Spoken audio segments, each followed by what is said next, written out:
ಹೊಸ ವರ್ಷಾಚರಣೆಗೆ ನಂದಿ ಬೆಟ್ಟಕ್ಕೆ ಹೋಗೋಣ ಅಂತ ಪ್ಲಾನ್ ಮಾಡ್ಕೊಂಡಿದ್ದವರಿಗೆ ಈ ಸರ್ತಿ ನಿರಾಸೆ. ಯಾಕೆಂದರೆ ನಂದಿ ಗಿರಿಧಾಮವನ್ನು ಬಂದ್ ಮಾಡಲಾಗ್ತಾ ಇದೆ. ನಂದಿ ಬೆಟ್ಟದ ಸುತ್ತಲೂ ಭಾರೀ ಪೊಲೀಸ್ ಭದ್ರತೆಯನ್ನು ಒದಗಿಸಲಾಗಿದೆ. ಇವತ್ತು ಸಂಜೆ 6 ಗಂಟೆಯಿಂದ ನಾಳೆ ಬೆಳಗ್ಗೆ 7 ಗಂಟೆ ತನಕ ನಿಷೇಧವನ್ನು ಹೇರಲಾಗಿದೆ. ನಾಳೆ ಬೆಳಗ್ಗೆ 7 ಗಂಟೆಯ ಬಳಿಕ ಪ್ರವಾಸಿಗರಿಗೆ ಅಲ್ಲಿ ಅವಕಾಶ ಕೊಡ್ತಾರೆ. ಹಾಗಂತ ಚಿಕ್ಕಬಳ್ಳಾಪುರ ಜಿಲ್ಲಾಧಿಕಾರಿ PN ರವೀಂದ್ರ ಅವರು ಆದೇಶವನ್ನು ಕೊಟ್ಟಿದ್ದಾರೆ. ಮೊದಲೆಲ್ಲ ಅವಕಾಶ ಕೊಡ್ತಿದ್ರು ಹೊಸ ವರ್ಷಾಚರಣೆಗೆ, ಬಟ್ ಅಗೈನ್ ಜನ ಅಲ್ಲಿ ಹೋಗೋದು, ಗಲೀಜು ಮಾಡೋದು, ನ್ಯೂಸೆನ್ಸ್ ಕ್ರಿಯೇಟ್ ಮಾಡೋದು, ಕುಡಿದು ಬಾಟ್ಲುಗಳನ್ನ ಎಲ್ಲಿ ಅಂದ್ರೆ ಅಲ್ಲಿ ಬಿಸಾಕೋದು, ಹೀಗೆಲ್ಲ ಮಾಡ್ತಾಯಿದ್ರು. ಕೆಲವು ಸರ್ತಿ ಗಲಾಟೆಗಳಾಗಿರ್ತಕ್ಕಂಥ ಉದಾಹರಣೆ ಕೂಡ ಇದೆ. ಹಾಗಾಗಿ ಚಿಕ್ಕಬಳ್ಳಾಪುರ ಜಿಲ್ಲಾಧಿಕಾರಿ ಈ ನಿರ್ಧಾರಕ್ಕೆ ಬಂದಿದ್ದಾರೆ. ಸಕಾರಾತ್ಮಕವಾಗಿ ಉತ್ತರಗಳನ್ನು ಕೊಡ್ತಾ ಬಂದಿದ್ದೇವೆ. ಸೊ ಇವತ್ತು ಈ ವರ್ಷದ ಕೊನೆಯ ಮಾಧ್ಯಮಗೋಷ್ಠಿ.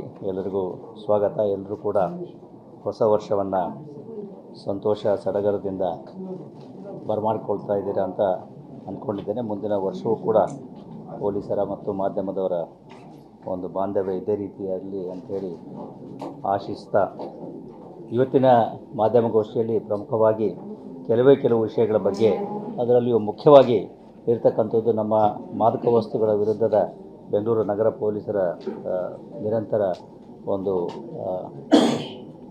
ಸಮರ ಏನಿದೆ ಅದು ಮುಂದುವರಿತಾ ಇದೆ. ಅದರಲ್ಲಿಯೂ ಮುಖ್ಯವಾಗಿ ಈಗಾಗಲೇ ತಮಗೆ ಗೊತ್ತಿರೋ ಹಾಗೆ ಹಾಗೂ ತಾವೇ ತಿಳಿಸಿರೋ ಹಾಗೆ ಈ ಹೊಸ ವರ್ಷಾಚರಣೆಯ ನಿಮಿತ್ತ ಅನೇಕ ಕಡೆಗಳಲ್ಲಿ ಈ ಮಾದಕ ವಸ್ತುಗಳ ಒಂದು ಸಾಗಾಟ, ಮಾರಾಟ ಅಥವಾ ಒಂದು ಶೇಖರಣೆ ಇದೆಲ್ಲ ನಡೀತಾ ಇದೆ. ಮತ್ತು ನಗರದಲ್ಲಿ ಈ ರೀತಿ ಆಗ್ತಾಯಿದೆ ಅನ್ನೋ ಆಧಾರದ ಮೇಲೆ ಕಳೆದ 1 ಅಥವಾ 2 ತಿಂಗಳ ಅವಧಿಯಲ್ಲಿ ಬೆಂಗಳೂರು ನಗರದ ಎಲ್ಲ ಪೊಲೀಸರು CCBಯವರನ್ನು ಒಳಗೊಂಡಂತೆ ತಮ್ಮನ್ನು ತಾವು ತೊಡಗಿಸಿಕೊಂಡಿದ್ದರು ಮತ್ತು ಖಚಿತ ಮಾಹಿತಿಗಳ ಆಧಾರದ ಮೇಲೆ ನಗರದ ಬೇರೆ ಬೇರೆ ಭಾಗಗಳಲ್ಲಿ ದಾಳಿಗಳನ್ನು ಕೈಗೊಂಡು ಸಾಕಷ್ಟು ಮೌಲ್ಯದ, ಸಾಕಷ್ಟು ಮೊತ್ತದ ಮಾದಕ ವಸ್ತುಗಳನ್ನು ವಶಪಡಿಸಿಕೊಳ್ಳುವಲ್ಲಿ ಮತ್ತು ಆರೋಪಿಗಳನ್ನು ಬಂಧಿಸುವಲ್ಲಿ ಯಶಸ್ವಿಯಾಗಿದ್ದಾರೆ. ಅದಕ್ಕೆ ಪೂರಕವಾಗಿಯೇ ಈಗ CCBಯ ಮಾದಕ ದ್ರವ್ಯ ನಿಗ್ರಹ ದಳದ ಪೊಲೀಸರು ಮತ್ತೊಂದು ಕಾರ್ಯಾಚರಣೆಯನ್ನು ಮಾಡಿ ಈ ಸುಮಾರು 2.5 ಕೋಟಿಗೂ ಹೆಚ್ಚು ಮೌಲ್ಯದ ಬೇರೆ ಬೇರೆ ನಿಷೇಧಿತ ಮಾದಕ ವಸ್ತುಗಳನ್ನು ವಶಪಡಿಸಿಕೊಳ್ಳುವಲ್ಲಿ ಯಶಸ್ವಿಯಾಗಿದ್ದಾರೆ. ಇದು ಆಗಿರ್ತಕ್ಕಂಥದ್ದು ಸಂಪಿಗೆಹಳ್ಳಿ ಭಾಗದಲ್ಲಿ ಇರ್ತಕ್ಕಂಥ ಒಂದು ಚೊಕ್ಕನಹಳ್ಳಿಯಲ್ಲಿರುವ ಅಪಾರ್ಟ್ಮೆಂಟ್ನಲ್ಲಿ ಖಚಿತ ಮಾಹಿತಿಯ ಆಧಾರದ ಮೇರೆಗೆ ಪೊಲೀಸರು ದಾಳಿ ಮಾಡಿ ಅಲ್ಲಿ ಓರ್ವ ವ್ಯಕ್ತಿಯಿಂದ 3.5 kg ಹೈಡ್ರೋ ಗಾಂಜಾ ಮತ್ತು 16 kg ರೆಗ್ಯುಲರ್ ಗಾಂಜಾ, LSD ಸ್ಟಿಪ್ಸ್ 40, charas 130 gram, 2.3 gram MDMA crystal ಮತ್ತು ಇತರ ಸಾಧನ ಸಲಕರಣೆಗಳನ್ನು ಆತನಿಂದ ವಶಪಡಿಸಿಕೊಂಡಿದ್ದಾರೆ. ಇದರ ಮೌಲ್ಯ ಸುಮಾರು 2.5 ಕೋಟಿ ಆಗ್ಬೋದೆಂದು ಅಂದಾಜಿಸಲಾಗಿದೆ. ಈತ ಈ ಎಲ್ಲ ಏನು ಮಾದಕ ವಸ್ತುಗಳಿದ್ದಾವೆ. ಬೆಂಗಳೂರು ನಗರ ಪೊಲೀಸ್ ಆಯುಕ್ತ ದಯಾನಂದ್ ಅವರು ಕೆಲವು ಮಾಹಿತಿಯನ್ನು ಕೊಡ್ತಾ ಇದ್ದಾರೆ. ಇದು ಈ ವರ್ಷದ ಕೊನೆಯ ಪ್ರೆಸ್ ಮೀಟ್ ಅಂತ ಆರಂಭದಲ್ಲಿ ಅವರು ಹೇಳಿದರು. ಜೊತೆಗೆ ಇಲ್ಲಿ ತೆಗೆದುಕೊಂಡಿರ್ತಕ್ಕಂಥ ಪರ್ಟಿಕ್ಯುಲರ್ ಆಗಿ ಡ್ರಗ್ಸ್ ಕಂಟ್ರೋಲ್ಗೆ, ಈ ಹೊಸ ವರ್ಷಾಚರಣೆಯಲ್ಲಿ ಡ್ರಗ್ಸ್ ಕಂಟ್ರೋಲ್ಗೋಸ್ಕರ ಏನೆಲ್ಲ ಕ್ರಮ ತಗೊಂಡಿದ್ದಾರೆ, ಅದರ ಪ್ರತಿಫಲ ಏನು ಅನ್ನೋದಕ್ಕೆ ಸಂಬಂಧಪಟ್ಟಂತೆ ಕೂಡ ಸಾಕಷ್ಟು ಮಾಹಿತಿಯನ್ನು ಬೆಂಗಳೂರು ಪೊಲೀಸ್ ಕಮಿಷನರ್ ಅವರು ಕೊಟ್ಟಿದ್ದಾರೆ. ಮತ್ತು ಇವತ್ತು ಹೊಸ ವರ್ಷಾಚರಣೆ ಬ್ರಿಗೇಡ್ ರೋಡ್, MG ರೋಡ್ ಇಲ್ಲೆಲ್ಲ ಹೇಗಿರಬೇಕು, ಏನು ಎತ್ತ ಅನ್ನೋದಕ್ಕೆ ಸಂಬಂಧಪಟ್ಟಂತೆ ಕೂಡ ಈಗಾಗಲೇ ಸಾಕಷ್ಟು ಮುಂಜಾಗ್ರತಾ ಕ್ರಮವನ್ನು ಪೊಲೀಸ್ ಇಲಾಖೆ ತಗೊಂಡಿದೆ. ಅದಕ್ಕೆ ಸಂಬಂಧಪಟ್ಟಂತೆ ಅವರು ಬ್ರೀಫಿಂಗ್ ಮಾಡ್ತಾಯಿದ್ರು, ಏನು ಎತ್ತ ಅಂತಂದ್ಬಿಟ್ಟು. ಈಗಾಗಲೇ ಆಲ್ರೆಡಿ ಮಾಹಿತಿಯನ್ನು ಕೊಟ್ಟಿದ್ದೀವಿ ನಾವು, ಪೊಲೀಸ್ ಇಲಾಖೆ ಅವರು ಏನೇನು ಕ್ರಮ ತೊಗೊಂಡಿದ್ದಾರೆ, ಎಷ್ಟು ಇದು ಅಂತಂದ್ಬಿಟ್ಟು. ಸೊ ಹಾಗಾಗಿ ಫ್ಲೈಓವರ್ಗಳೆಲ್ಲ ಇವತ್ತು ರಾತ್ರಿ ಬಂದಿರುತ್ತೆ ಅಂತಕ್ಕಂಥದ್ದು ನಿಮಗೆಲ್ಲ ಗೊತ್ತಿರಬೇಕಾದ ವಿಚಾರ. ಬೆಂಗಳೂರಿನ ಬಹುತೇಕ ಫ್ಲೈಓವರ್ಸ್ ಬಂದಿರುತ್ತೆ, ಆಲ್ಮೋಸ್ಟ್ ಎಕ್ಸೆಪ್ಟ್ ಏರ್ಪೋರ್ಟ್ ರೋಡ್ ಒಂದನ್ನು ಹೊರತುಪಡಿಸಿ ಉಳಿದಂತೆ ಎಲ್ಲ ಫ್ಲೈಓವರ್ ಕೂಡ ರಾತ್ರಿ 10 ಗಂಟೆಗೆ ಕ್ಲೋಸ್ ಆಗುತ್ತೆ. ಬೆಳಗ್ಗೆ 6 ಗಂಟೆ 7 ಗಂಟೆ ಹಾಗೆ ಮತ್ತೆ ಓಪನ್ ಮಾಡ್ತಾರೆ, ಬ್ಯಾರಿಕೇಡ್ ಹಾಕಿ ಕ್ಲೋಸ್ ಮಾಡಿಬಿಡ್ತಾರೆ. ಎಲ್ಲೆಲ್ಲಿ ಅಂತಕ್ಕಂಥದ್ದನ್ನು ಕೂಡ ನೀವು ನೋಡ್ತಾ ಇದ್ದೀರಾ. Electronic City flyover, Anand Rao circle, ಅದನ್ನು ಬಿಟ್ಟರೆ ಯಶವಂತಪುರ, ತುಮಕೂರು ರೋಡು, ಹೀಗೆ ಎಲ್ಲ ಫ್ಲೈಓವರ್ ಎಲ್ಲೆಲ್ಲಿದೆ ಪ್ರಮುಖವಾಗಿ ಎಲ್ಲವನ್ನು ಕೂಡ ಇವತ್ತು ರಾತ್ರಿ 1 ದಿನಕ್ಕೆ ಬಂದ್ ಮಾಡ್ತಾರೆ. ಅಗೈನ್ ಜನರ ಸೇಫ್ಟಿಗೋಸ್ಕರ, ಜನರ ಅನುಕೂಲಕ್ಕೋಸ್ಕರ, ಏನು ಅಹಿತಕರ ಘಟನೆ ಆಗಬಾರ್ದು ಅನ್ನೋ ಕಾರಣಕ್ಕೋಸ್ಕರ ಫ್ಲೈಓವರ್ಗಳನ್ನ ಬಂದ್ ಮಾಡಿಕೊಂಡಿದ್ದಾರೆ. ಅದನ್ನು ಬಿಟ್ಟರೆ ಜನರ ಸೇಫ್ಟಿಗೋಸ್ಕರ ಪೊಲೀಸರು ತುಂಬ ಕ್ರಮ ತಗೊಂಡಿದ್ದಾರೆ. CC ಕ್ಯಾಮ್ರಾಗಳನ್ನ ಹಾಕಿರೋದು, 360 ಡಿಗ್ರಿ ಕ್ಯಾಮ್ರಾಸು, ಕಮಾಂಡೆಂಟ್ ಆಫೀಸು, ಈ ಥರ ಸಾಕಷ್ಟು ಮೆಷರ್ಸನ್ನು ಪೊಲೀಸರು ತಗೊಂಡಿದ್ದಾರೆ. ಹಾಗಾಗಿ ಜನ ಕೂಡ ಕಾನೂನಿನ ಚೌಕಟ್ಟಿನ ಅಡಿಯಲ್ಲಿ ಹೊಸ ವರ್ಷಾಚರಣೆಯನ್ನು ಮಾಡಬಹುದು.